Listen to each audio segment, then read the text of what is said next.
welcome everybody. This is the CyphaDen Chat. I'm your host, Tayamu Denku. Tonight, I also have my host from the partnered Crack the Code podcast I do with my homie Roman. And we have special guest. You might know him from the early Hook movie as Thudbutt. We got Raushan Hammond in the building. What's going on, man? Hey, how you guys doing? Chilling, man. Good. I actually just got off of a crazy long 12-hour work shift, and I'm here to hang out with you, man. Oh, that's awesome. That's awesome. Okay. Yeah, man. Well,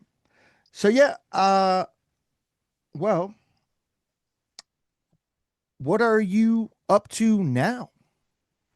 Oh boy, I'm up to a lot of stuff. I've always been up to a lot of stuff since I was a child actor. So I have been a magician since I started working on that movie when I was 9. I took magic as seriously as I took acting. I became a professional magician at 16 and had my own show in a couple casinos in Las Vegas. And I've been touring since I was 18. So for over 20 years, I've been touring the entire United States and Europe, doing about 500 shows a year. And then I still, every now and again, I will write and produce like an independent TV show or movie. So I really enjoy doing that. And I'm doing a movie right now. So I'm doing Hook versus Neverland. So that's keeping me pretty busy. Oh, that's awesome, man. Yeah, that sounds neat. So one of my favorite magic-based movies, and I'm curious of your thoughts on it and how it plays in since you do magic, is the movie Prestige. Oh, okay. I remember that one. Yeah. So I know you can't really give away like your stuff because you're a magician, but is stuff like that real? Like, you know how they do like the bird trick? I mean, it's kind of fucked up. So that's what my specialty is. I do a bird act. The opening of my show, I do an act with like 10 white doves and a duck. You know, I've been doing that since I was like 12 years old. So, man, what made you want to do magic?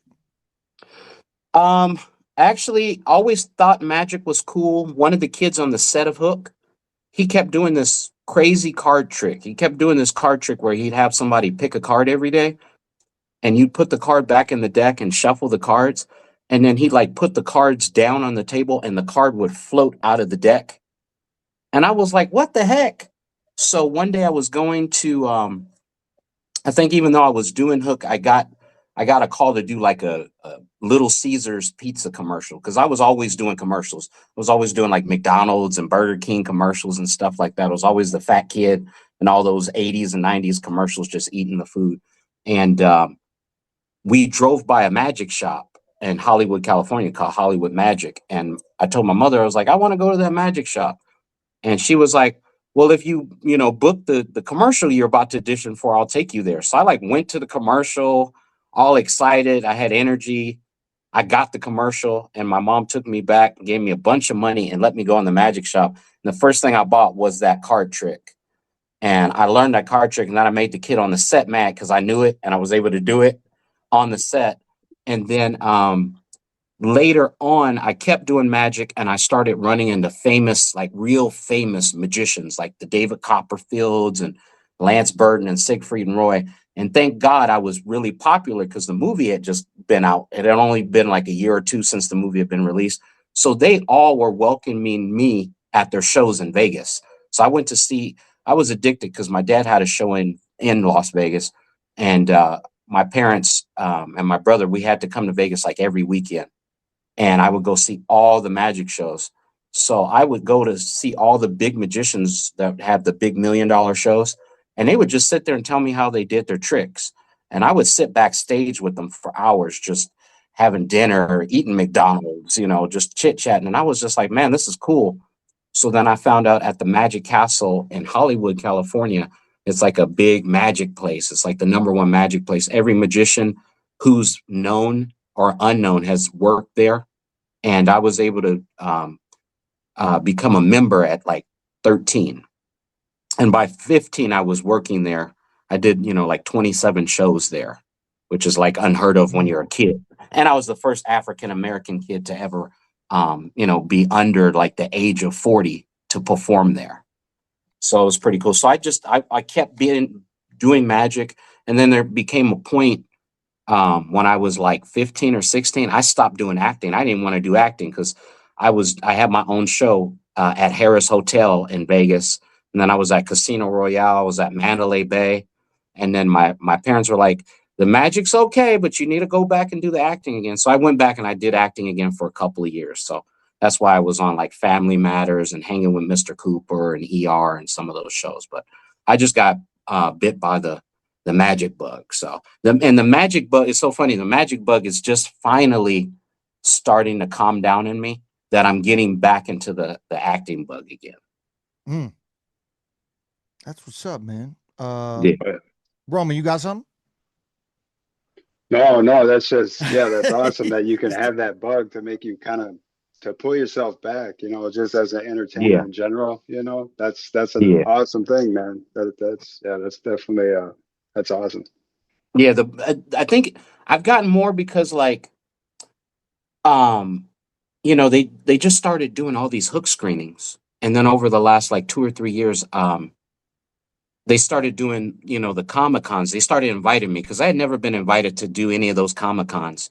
And when you're in a movie or a TV show, even when it's a hit show, I never felt like it was a hit, even though I know the box office and I know people saw it. It wasn't until the last 2 or 3 years that people invited me to the Comic-Cons, and I get to the Comic-Cons and there's 200 people waiting to meet me to get my autograph, and I was just like, oh wow. And then people kept saying, man, why haven't you done any acting in a while? Or you should be producing something or doing a commercial. And then I've got a lot of my friends that are I've got like Marty York. He was in The Sandlot. He called me on the phone a couple months ago and he's like, man, why aren't you doing anything right now? And I was like, yeah, I'm working on some stuff. He's like, no, man, you got to do it. You got to, put your foot back into it. And then people like Dante Bosco, Rufio, they hit me up and said the same thing to me. So I'm like, all right. So I got that bug down and I'm ready to, I only have like one magic show this whole year booked. And the rest is just me working on this film. So, That's what's up, man. So before we go into acting and talking some of Hook and possibly a little detail of what the film you're working on,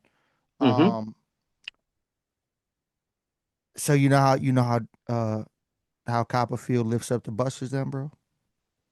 You know what's funny? I actually do.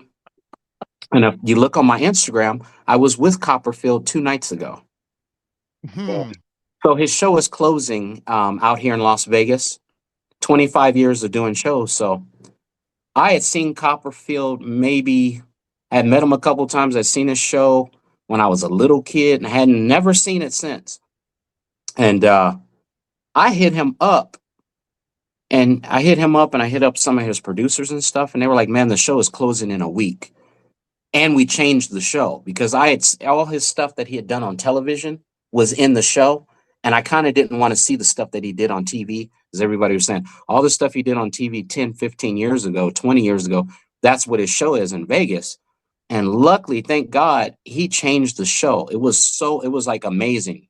It was really cool. But yes, unfortunately, I know how the bus. Then actually, no, it wasn't the bus. It was a train. It was a train car. Yeah, it was a train car, and he had the people put their hands around it, arms around it. Yep. And he went like that and floated up in the air. Yep. Yeah. Mm-hmm.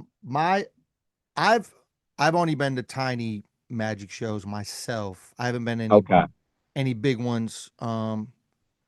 But I'm always interested in it. I've watched I've seen Chris Angel acts. I've watched his show. I've seen Copperfield stuff. Like I remember when his stuff used to come on as specials on Exactly. TV back in That's the what I day. grew up on. Yeah, he's been doing specials since 79. Yeah. And he Yeah. had a special every year till like early 2000s. It's insane. Yeah, man. My only thing is apparently I was told this. I don't know how true it is. Hmm. I'm assuming it's true, or why would they tell me unless they were just trying Okay. to clout chase? But I do hip hop on the side, and I tour and everything. And one time I was in Montreal, and the show we played in Montreal was right across from, and there was a picture of me in front of it, right across this theater that turned into a porn shop later on. And Okay. apparently, it's the first place that Houdini ever played.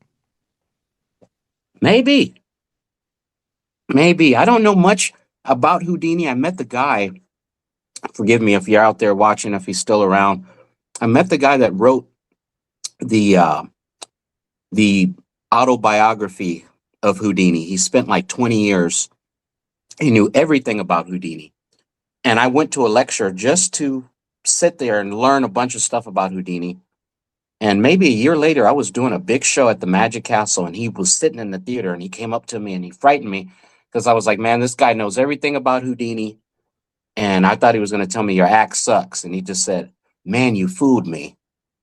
And I was just like, oh, thank God, because I always try to change things up. Everybody at the Magic Castle was trying to do like a David Copperfield act or like a Siegfried and Roy act.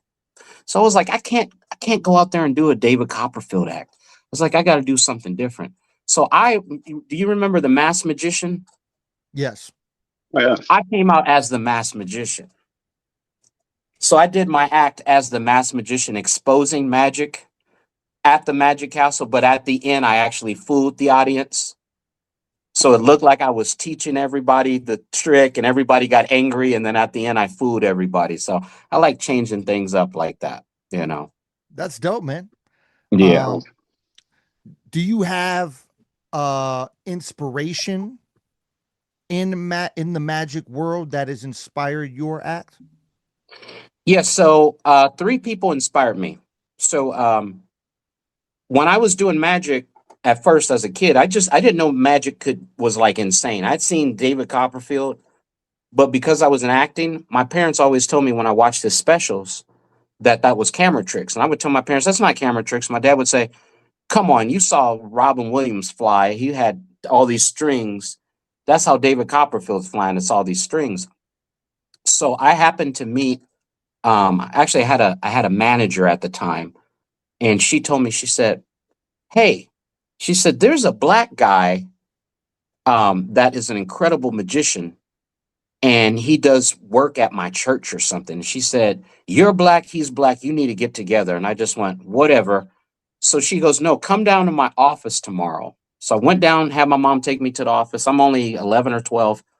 And the coolest thing happened. This guy comes up to me and he's just dressed regular t-shirt and jeans. He just says, hey, nice to meet you, Raushan. My name is Jack. And I go, okay. He does a magic trick with a quarter. And I was just like, all right, I know that trick already. He goes, you know what? He goes, I'm performing tonight in Hollywood. He goes, I'm going to get you and your mother tickets to come see my show in Hollywood. Just come on out. So my mother took me later that night. I get to the theater and he walks up to me again in t-shirt and jeans. And he says, hey, Raushan, how are you? I'm glad that you came out. He goes, are you excited for the show? I'm like, yeah, whatever. I'm thinking he's just going to do a quarter trick. So the MC comes on stage and it's great, blew my mind. He's talking to me. And I'm at the very top of the theater talking, and I'm in a booth. I'm in like the VIP section. He's talking to me. And the MC says, ladies and gentlemen, we have one of the world's greatest magicians. He's been a magician for over 40 years. He's won every star-studded award, and he's the first, African-American magician to do so. Ladies and gentlemen, and as he says, ladies and gentlemen, Jack looks at me and says, hey, Raushan, I have to get ready for the show. I'll see you afterwards. And then I go, okay. He literally walks out the exit door, and I hear the MC say, ladies and gentlemen, Jack Goldfinger. And I go, who's Jack Goldfinger? And the curtain opens, and there's like a box. and the box is completely empty, and the box closes by itself, and then the box opens right back open, and it's Jack, the same guy. He's on stage now wearing a full-blooded white tuxedo, gold shoes. I'm like, what the heck? I just saw him 10 seconds ago, and he's on the stage, and next thing I know, he starts making champagne bottles appear. Then he holds out a little sheet, and he makes a woman appear that I later found out was his wife. He makes her appear in like a bathing suit, and then he puts the sheet over his wife. She starts floating in the air. He floats her over the heads of the audience, snaps his finger, and the sheet falls down, and his wife is gone. And I just stood up. I was like, oh my gosh. So then after that, the next guy that came on, his name was Amos Levkovich, and they were best friends. He came on and did a magic act with birds and fire. He was literally lighting cigarettes, throwing them in the air over the audience, and they would turn into a bird. And the bird would fly in the theater and fly right back to him. And it was just incredible. And right after that, I was like, I got to learn this. So I went to the magic shop the next day, and I told the guy over the counter, I said, man, I told him everything I saw. He said, you can't buy that. And I said, what do you mean? He said, all the stuff you saw, you can't buy. I said, you don't just sell it? He goes, no. He goes, that's actually manipulation with your fingers and your body. He goes, we've got books here. The books are, really expensive, but these books go back 10,000 years. You got to study the books, and then you'll be able to do the magic. So I studied the books, and then I went to Vegas to be with my dad, and I saw Lance Burton. And when I saw Lance Burton, it changed my life because Lance Burton did every trick that Jack Goldfinger did and every trick that Amos did, but him as one man did it all in one show. And it was just incredible. And right then and there, I went and I begged to be friends with, this 35-year-old man. I'm like, man, I got to learn the magic and the secret. So he taught me stuff, and, I still talk to him every once in a while, but he was the biggest magician in the history of Las Vegas, or at least biggest entertainer, Lance Burton. He was a huge entertainer in Las Vegas from 91 or 90 all the way to 2014. He had back in those days, most entertainers had one billboard on the strip. He had like 120 billboards. It was just insane. And highest paid entertainer of all time. So, I always wanted to be like, so that's what made me literally not want to do acting. I just wanted to do magic. That's why I had that bug for it, because I just was like, wow, this is incredible. But it's a lot of work, Oh, yeah. Wow. A lot of work. Yeah, man. At those magic shows, you said you had, like you traveled and did a bunch of shows. Did people recognize you from magic, or did they also recognize you from like Hook back in the day? Did No, they know people ask me that all the time. The truth is, that's the reason why I did 500 shows a year for the last 25 years, because everybody knew me from Hook. Oh, I probably only gotten recognized as a magician probably 5 times in my life. If somebody saw me on, because I used to be on like, different shows, like a Tonight Show or something like that. I would do shows like that, promoting that I was at a comedy club doing magic. I even had to do a show one night. I was scared that I wasn't going to sell out or get anybody to show up, because it was at a comedy club. They had the Wayans brothers in the big room, and I was in the small room.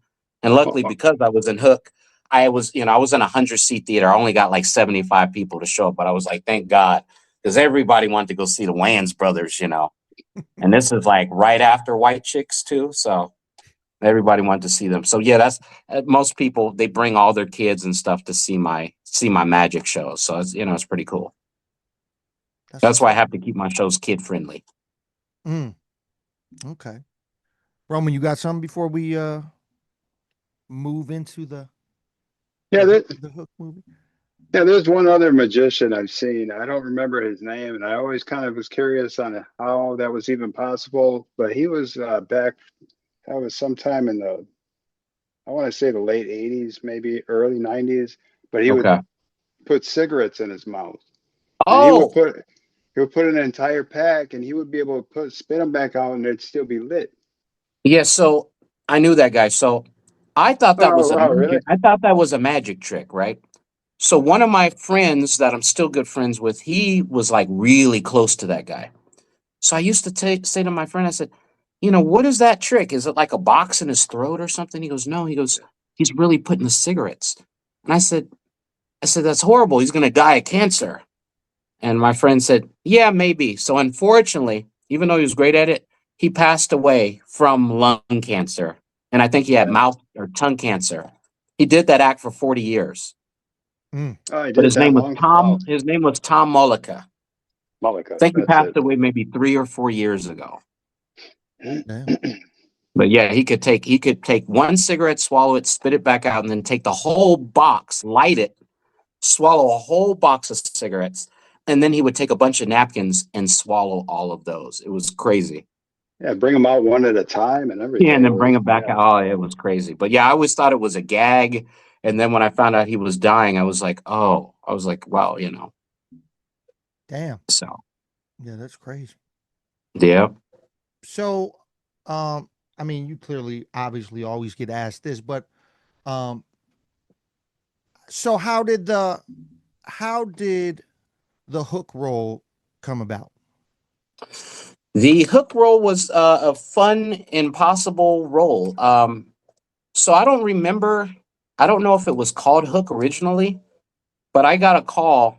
I think this was either 1990 or early 91. I got a call to audition for it under the role of Ziggy. So I learned the script for Ziggy. And when I got to the audition, they basically hired me, but they told me that I would have to go and climb into a treehouse that was going to be 300 feet up in the air. And the treehouse could break apart at any time for all these crazy scenes. So I told the casting director, why we got to shoot it 300 feet in the air? We shot it on the floor because I've always been terrified of heights. So I said, if we shot it on the floor, the audience wouldn't know the difference. You know what I mean?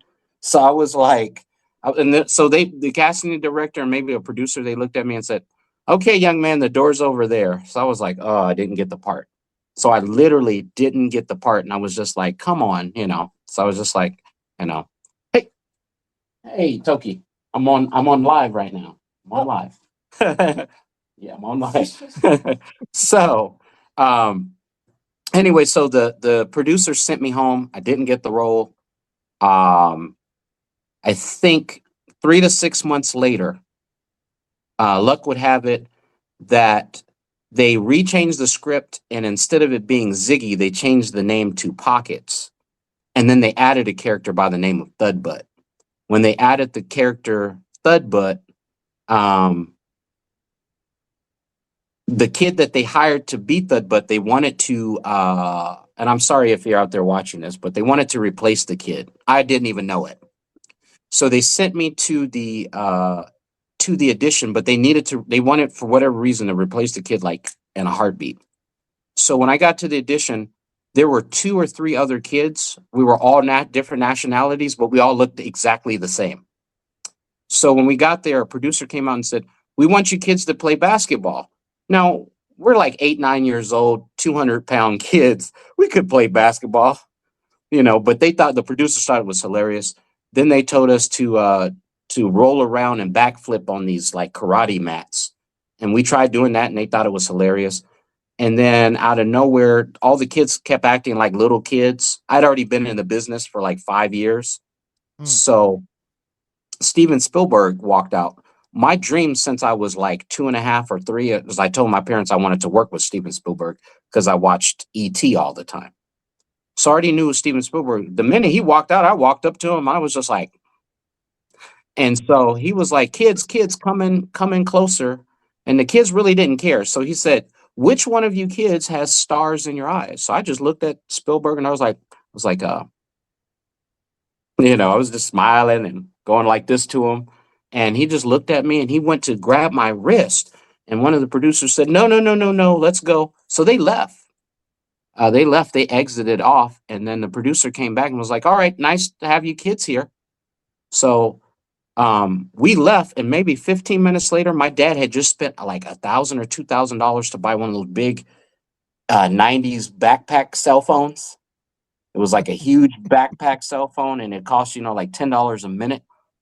And we got a phone call 15 minutes later as we're going home. My agent said, Rashawn booked it. He's got the part. He needs to go back first thing in the morning and get his clothes. And I was like talking to my agent. I'm like, what? And she's like, yeah, you're Thudbutt. And I'm like, that's a weird name. So I get to the set the next day. I try on my clothes. They give me that outfit. They're like, we're going to give you this hat with a little red ball on it. And I'm like, okay. And they're like, we're going to put you in a sailor's outfit and all this stuff. And I'm like, okay, all right. So I'm thinking that's a little odd, but I'm like, well, I'll go with the flow. So then they sent me to a room with all the kids, and I still didn't know what was up. And a lady kept coming over to me. She was like, excuse me, why are you here? I was like, because I'm going to be in this movie. And she's like, well, my son is in the movie. And I was like, okay, but there's like 30 other kids there and their parents. And we were all like eating pizza, going over our script.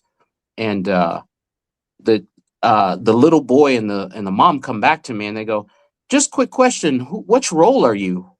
I said, oh, I'm the role of Thudbutt. And the mom's like, Thudbutt? My son is Thudbutt. And the little boy's like, yeah, I'm Thudbutt. And I'm like, oh, that's weird. I guess they're going to have two Thudbutts. I'm like, I guess two Thudbutts are better than one Thudbutt. So I'm like, I don't know. I'm 9 years old. So I'm calling my mom over, and the lady's asking my mom all these questions. We're like, I don't know.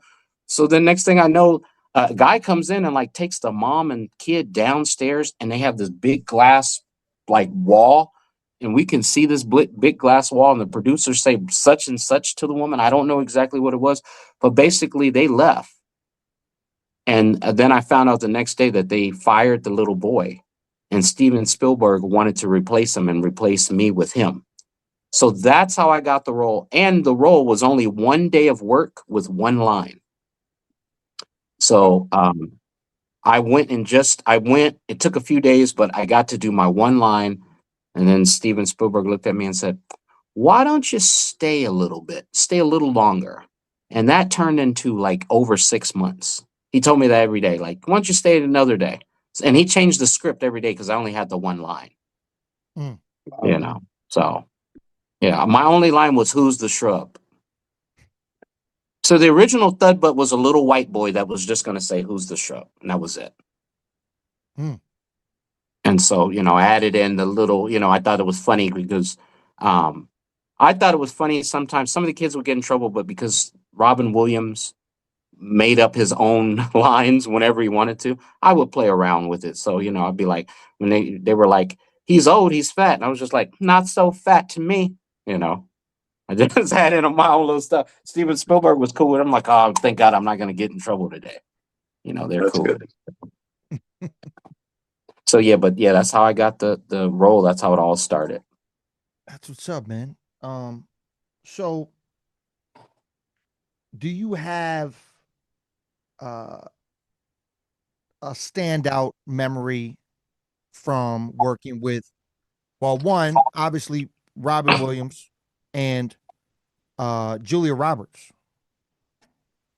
Well, literally, so people you'll never even know it or realize. So my first day on set, it took 3 days for me to get on set. My first 2 days, I sat in a dressing room.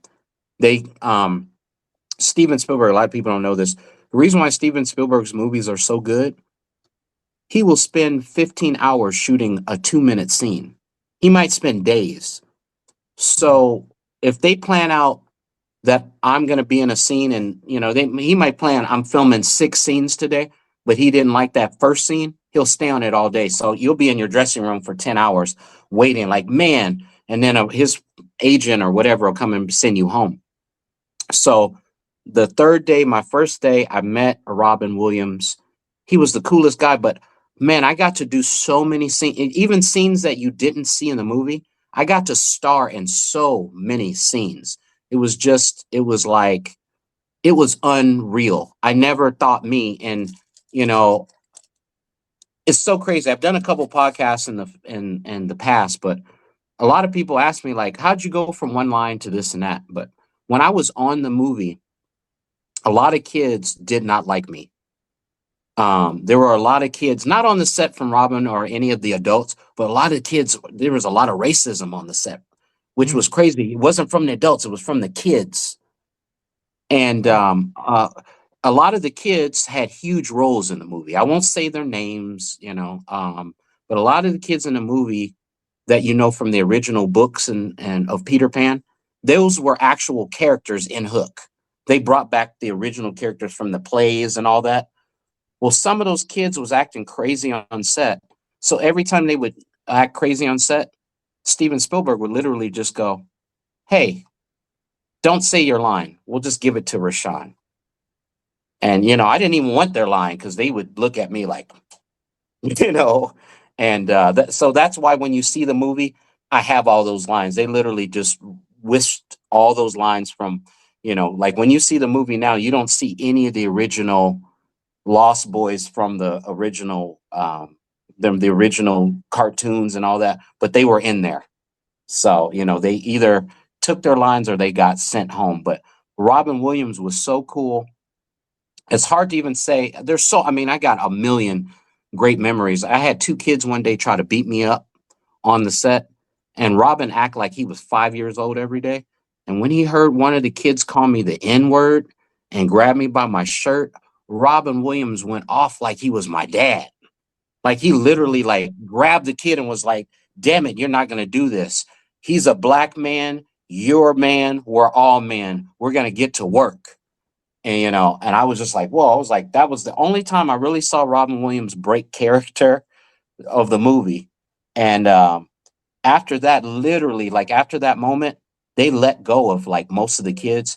There was 3 months that went by where it was just me, Robin, Dustin, and Julia together, and, it was it was crazy. It was sad too, because all the kids were gone. So I had nobody to argue with, nobody to play with. It was just me, Robin Williams, Dustin, and Julia.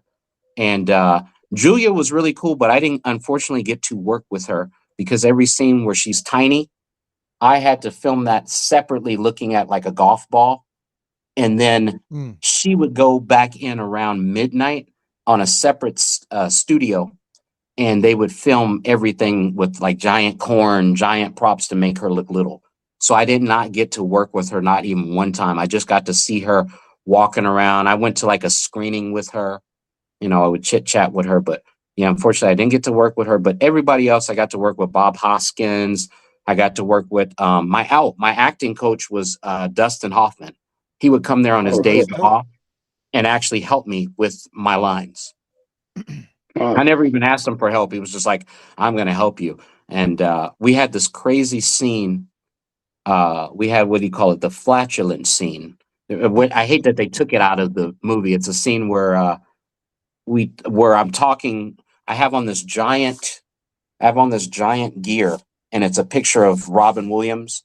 And when he first comes to Neverland, and I'm pointing out on the picture, but the picture's on my chest, where to hit him at so it hurts him. But the whole time I'm telling all the Lost Boys where to hit him, I'm farting on myself. And it was supposed to be a big comedy bit. And it's like a 5-minute bit where I'm saying, "You hit him here," and then I go, But they kept saying, just imagine you're farting. And Dustin Hoffman said, "No, we're not going to do that." So he got a microphone and a huge speaker, and he would come there every day and hold the microphone and do the fart noise. And I would blew my mind. I'm like, I got Dustin Hoffman sitting here in like a producer's chair with his legs crossed going, and he's just sitting there. And then every once in a while he would do his Hook voice, "Raushan, make sure I'm going to do it again, I am Captain James Hook. My boy, That's awesome. Have you ever ran into him after the movie and had a conversation? It's funny. I never ran into Dustin. I ran into Steven a couple of times because Steven and I were doing a television show. It was called the Lost Boys Ensemble, where they brought back several of the characters from Hook, except for, I don't think they brought back Rufio. And I had to go to his arcade. He had an arcade in his office at Universal, and I used to go there and meet with. It was going to be on NBC, And I would go there and meet with all the huge producers from NBC, all the executives. So I would see Steven. And then, of course, Steven put me on ER. I was on the first season of cool. ER with George Clooney. I played the role of Harold. Robin, I saw a bunch of times. I would call him. He actually stayed in touch. He sent me a birthday card, Christmas cards, all kinds of cards, which I've shared a couple times. I still have all his cards. I saved everything. And the last time I saw him was in Vegas. He was doing a show. He was always at the MGM. So he was doing a show at the MGM, and I went up and I tried reaching out to him, couldn't reach out to him. So I went up to his security at the MGM and told them who I was. And they were like, let me go check. And then they came back and they were like, you can go backstage. They walked me backstage and I hung out with him. I told him at that time, I said, man, I wrote a script and it's called it's called Thudbutt versus Rufio. And I had this whole script and I told him about it. And he said, you're going to do a movie called Thudbutt versus Rufio? And I said, yeah. He said, did you talk to the studio about it? I said, no. He said, talk to the studio about it. I don't think they're going to like that you're doing their copyrighted character. And he goes, that's $1 billion right there. So I was like, yeah. And I thought about it. And he goes, maybe you should come up with something else. So I said, oh, okay. I said, all right, But I sat there and watched his stand up. So it's pretty cool. And then literally right after that, I don't know, maybe 2 weeks later or a month later or so, I was taking a shower at home and my fiance at the time pulled me out of the shower and said, Robin had just passed away. And I was like, I said, girl, that's fake. I said, he didn't pass away. I just saw him. I said, plus he's going to be back at the MGM. She was like, no, he really passed away. It's all over the news. So I got out of the shower and I kid you not, I was wondering how they even got my number. Within maybe like 30 minutes, ABC News, San Diego ABC News, NBC, People Magazine, they all called my phone. And I was on the news within like 2 hours. Like the news came to my house. And then I told one news crew to like leave because I was like, this is kind of stupid. Why am I talking about Robin? He just passed away. I'm like, I can't even like comprehend this right now. And then they're trying to do this stuff where they're trying to get me to do like little things. They're like, hold up his picture, pause for a second. I'm like, you guys are trying to get me to cry on camera. I'm already about to cry on camera. I don't really want to do that. So I stopped doing interviews. And then maybe a week later, I finally did more. And then they put like me and Robin on the cover of People magazine. So just crazy stuff like that. You just never know. But rest in peace, Robin. Blessings to the family, Zach, and But anyways, on a brighter note. Yeah, man. Roman, you got something? Just kind of going back to the early acting career. How many commercials have you actually been in? You know what? I have no idea. I did a bunch. I think I was doing print work when I was 4 or 5. I got a call to do a commercial that was my first one. It was called Shoney's. And I did not know what Shoney's was. So Shoney's, I don't know if they're still around, but they're basically Denny's. They're a version of Denny's like in I've heard of Texas. them. Yep. And I've been to Shoney's. Okay. And they said, we're going to have you and like 2 other heavyset kids. We're going to say that Shoney's now has cream puffs available. I didn't even know what a cream puff was. So they had me, the commercial was I sat at a table and they had a heavyset kid that was like 15 eat a cream puff. And then a 12-year-old heavyset kid eat a cream puff, and then me eat the cream puff. And then a guy came out and said, it's a sign of the times. It doesn't matter what, age you are. Everybody loves a cream puff, and I'll never forget I got in so much trouble because I'm only 4 or 5 years old. The director comes over to me and the director says, listen, you're going to be here for 8 hours. You're going to have to eat a whole bunch of cream puffs. So every time you bite into a cream puff, there's a bucket by your leg. Bite into it and then spit it out. So the first take, the guy comes out and says, everybody loves a cream puff. And the first kid goes. And the second kid goes. And then I go. And I spit the cream puff out. And the director says, God damn it, Raushan. And I go, what? He goes, when I said spit it the hell out, and I'm 4 years old. When I said spit it the hell out, I mean spit that SHIT in the bucket when I say cut. I go, oh. He goes, yeah. So we did it again, and we did it for hours. So, but that time I got it right. But you know what's funny is I don't know if that guy is still around. That director, he was so mean to me. He hired me on all of his commercial shoots after that. But he was like the meanest director. I don't know what happened to him, but he hired me for like Little Caesar pizza commercials. He would always hire me for, and it was crazy. He hired me for food commercials. And then every time I would do a food commercial with him, I didn't want to spit it out because it was so good. So like Little Caesars, they gave me ice cream. It was, I don't know if they even do that anymore, but Little Caesars was serving up fresh scoops of vanilla ice cream with a slice of pizza. So I had to eat the ice cream and pizza on camera, and I wouldn't spit it out.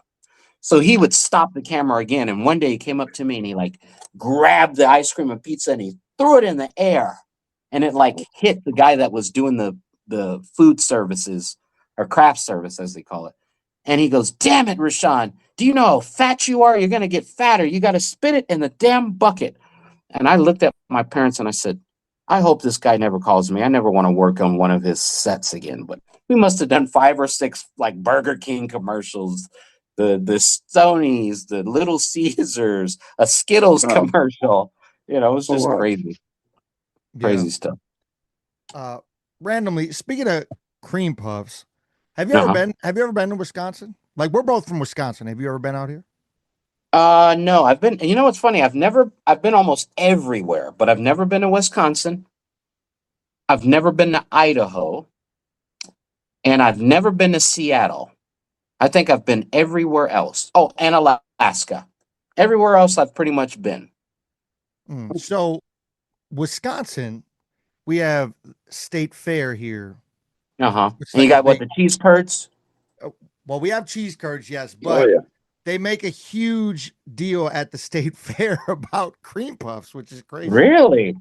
Yeah, it's like a big deal. Like, you can walk out with like packs of like vanilla, chocolate, swirl, strawberry, all these different types of cream puffs. So it's crazy that you did a commercial about cream puffs at Shoney's. And I'm still not a fan of cream puffs. I'm sorry, America. But yeah, that's funny. But it's funny. Throughout my travels, everybody has that staple. Because I was just talking to someone. Someone contacted me the other day. They were a fan of mine, and they bought, because we have these new Peter Pan swords, and they're replicas of the one from the movie. And they live in Idaho, and they were telling me, not Idaho, they live in Ohio. And they were telling me that their part of Ohio that they live in, I've been there before, their big staple is spaghetti with chili on top. And I was like, yeah, well, last time I was out there, that was a huge thing. They have those skyline restaurants. Yep. And, you go to Detroit, everybody's in this just regular spaghetti. It's so crazy. You go to Louisiana, everybody's about that gumbo. So I'm literally from Hollywood, California. I've been living between Hollywood, California, and Las Vegas all my life. We're only about steak and hamburgers. We're not Philly cheesesteaks and all that. We like steak and hamburgers out here. Real simple stuff. We don't have like a fun food. Everybody's just like, we have a little bit of everything. So, yeah. Speaking of Philly cheesesteaks, so I've been to Philly a ton of times. Like, I getting ready to go there too in next month. Yeah. I tour the East Coast a lot when I do my my hip hop tours and shit like that. But so I've had all the places. I've had the famous spots. I've had all the places that all my friends recommended to me as this is going to be the best Philly cheesesteak you're ever going to have. Yeah. And none of those places to this day top this little hole in the wall place all the way up in the UP in Marquette, Michigan, called Sandoz. Oh, really? It's the best Philly cheesesteak I've ever had in my whole life. I actually just played Marquette this last weekend, and you're damn right I went there because it's a late night spot. And like I said, I've been to all of the famous and staple Philly spots, and none of them can touch that spot in Marquette. Wow. It's Yeah. I kind should do that one day. I want to do that. I want to sample a bunch of Philly cheesesteaks because when I was just last in Philly, I went and everybody talked crap about me because I went to Pat's.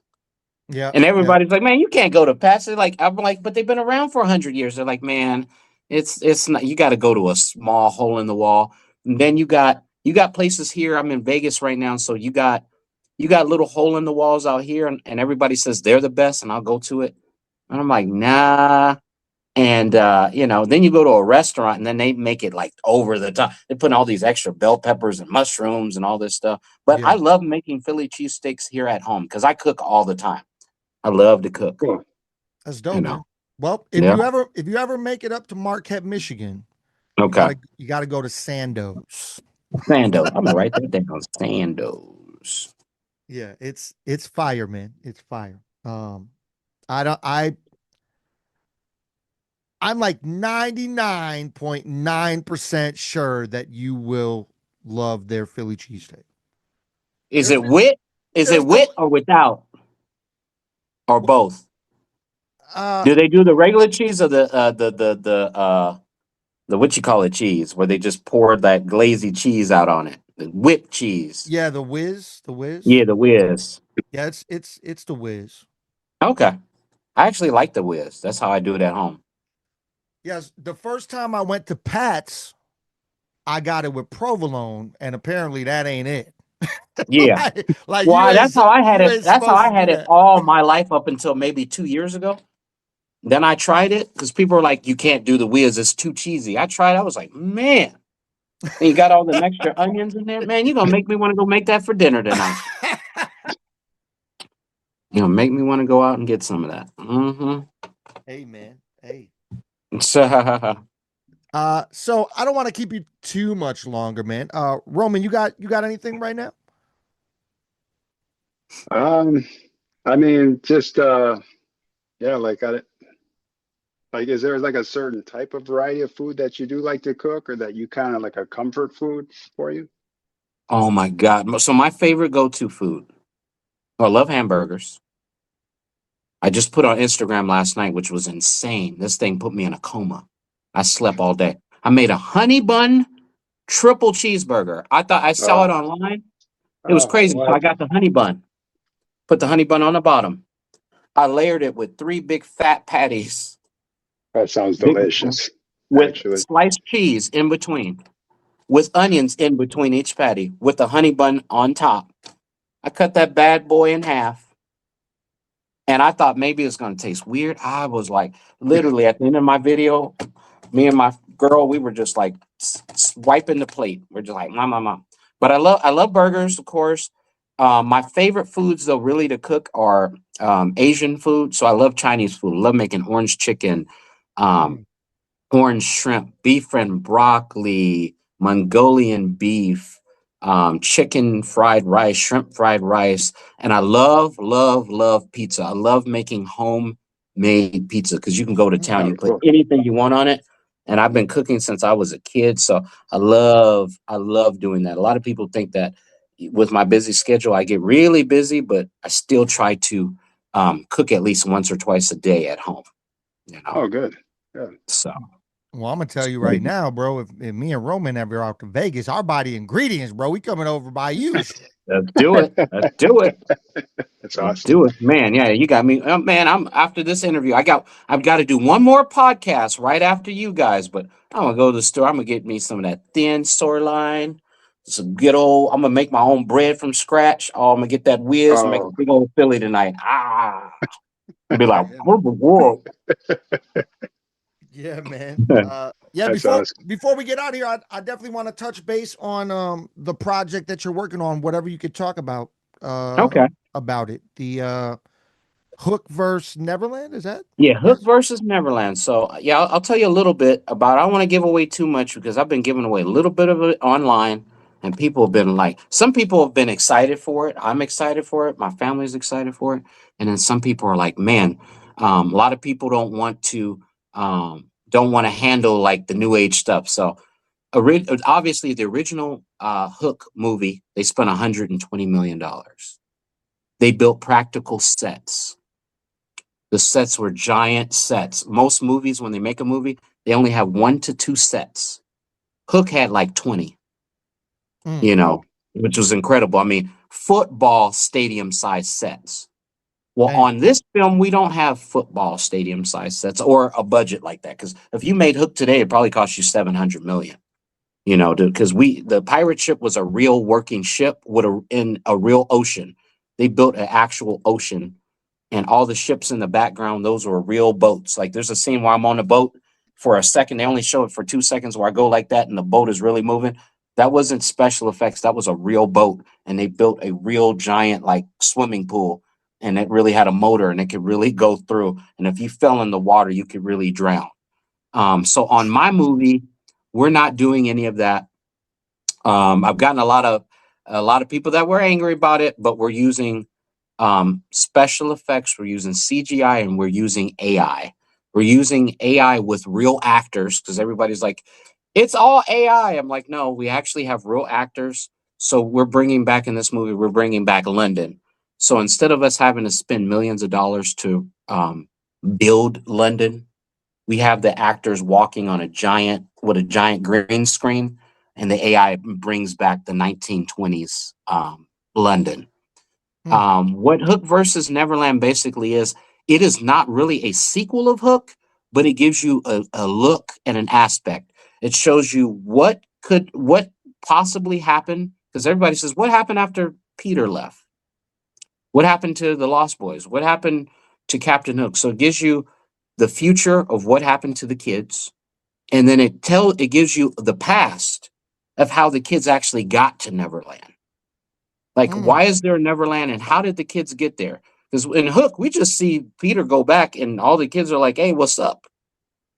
So in this, we actually give you how he got there, and then we let you know what actually happened to Hook. And then I'm not going to give it away, but something really special you get to see when Peter, I can't say Robin, but when Peter went back to, he left Neverland and he went back to London to be with Moira, his wife, and he went back to be with his kids and Wendy and the rest of the family and the maid and Toodles. We get to see what happened when he went back, and basically what's left over with Neverland, because you got to remember, the only reason why Neverland ever made sense and was fun is because Captain Hook was a jerk. He was fighting the pirates, and he was fighting with his own pirates. He was fighting the kids, and he was fighting the Indians. But once he left, who else is there to fight? There's no magic. So we try to show you the aftermath and bring the magic back. So it's a real fun, it kind of goes full circle. So for those of you that wondered about, oh my God, what would have happened? What happened to Peter? What happened to the kids? Are they still there? We show you all of that, with lots of original characters, so Hook versus Neverland. So we're working on it right now. I'll be working on it. I work on it like 8 to 10 hours a day, 5 days a week in between doing all my other little stuff. And, we're hoping to really have it out at least by Christmas. We've already got theaters already lined up that actually are literally ready to show it once it's released. And it'll literally be a independent release, because everybody's told me, I've gotten calls from studios begging me just to look at some of the clips that I have, or raw footage. And I put teasers out online, but it's not going to any big studios. It's all going to be done independent. The screenings and premiere that I'm going to do all over the world will all be independently done, That's so we're dope, just man. having fun. We're not trying to make billions of dollars. We're just doing it ourselves and just letting people that are fans watch it, see it, enjoy it. And of course, you'll be able to stream it online, pay a couple of bucks and watch it, do it like an Amazon or a Tubi or a YouTube. But, it's just our project, but we got a lot of fun actors in it, That's dope, man. Well, That's awesome. I'm definitely looking forward to peeping that when it's out. Roman, you got one last thing before we get up out of here? No, that's all I had. We're good, man. Well, thank you again, man. This Thank you, has guys. been the CyphaDen Chat Podcast presented by CyphaDen Music, where we inspire even those higher. And remember to never stop chasing your dreams, because you will never know what you are fully capable of. My name's Tayamu Denku. That's my homie Roman from the Crack the Code podcast. And tonight we had special guest Raushan Hammond in the house. Appreciate you again, bro. Thank you. Thank you. Bangarang. All right, man. Peace. All right.